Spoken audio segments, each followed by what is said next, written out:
During Saturday's regular meeting between team principals and F1 chiefs in the Jeddah paddock, it has emerged that an initial proposal about the 2022 sprint events was put forward.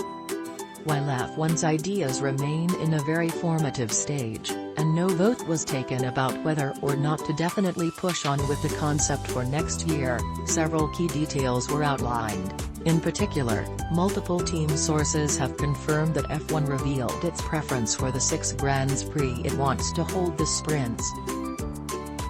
The locations proposed are Bahrain Grand Prix, SakhirEmilia Romagna Grand Prix, ImolaCanadian Grand Prix, MontrealAustrian Grand Prix, Red Bull RingDutch Grand Prix, ZandvoortBrazilian Grand Prix, InterlagosFinancial discussionsWhile. It is believed that teams are generally happy with the sprint.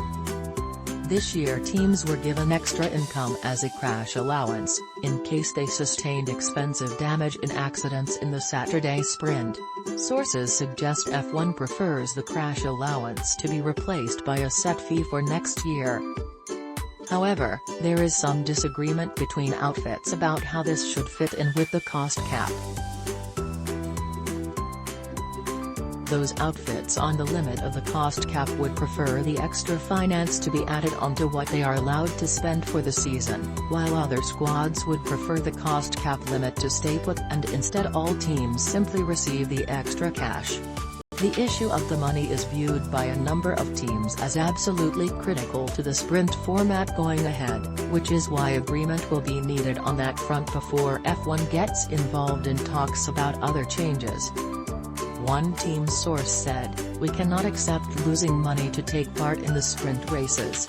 Lewis Hamilton, Mercedes W12, battles with Max Verstappen, Red Bull Racing RB16BPhoto by Mark Sutton, Motorsport ImagesPole and points changesWhile discussions will now focus on the money aspect. Teams have B.